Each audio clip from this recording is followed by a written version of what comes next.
Make sure to set up your tablet or computer near your keyboard so you can follow along.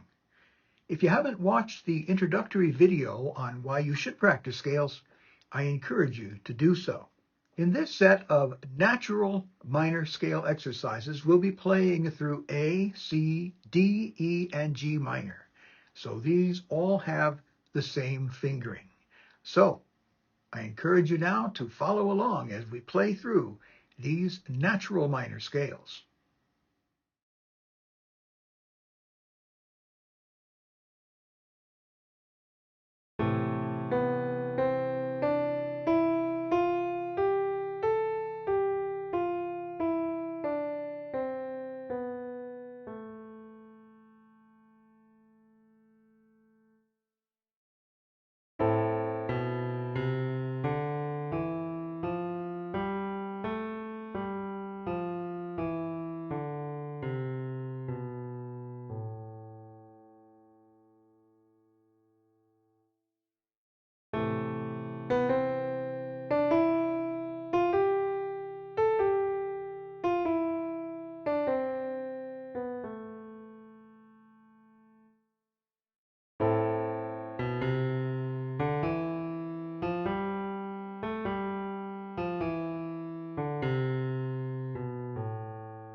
Thank you for taking the time to work through these scale exercises. Once again, I admire your perseverance. And believe me, you will see the benefits of studying these scales. Please like the video. This will enable YouTube to recommend it to others. Don't forget to subscribe if you haven't already. And if you have any questions or comments, you can leave those in the comment section below. I respond to every comment. Thank you again, and I look forward to leading you through the next set of minor scale exercises.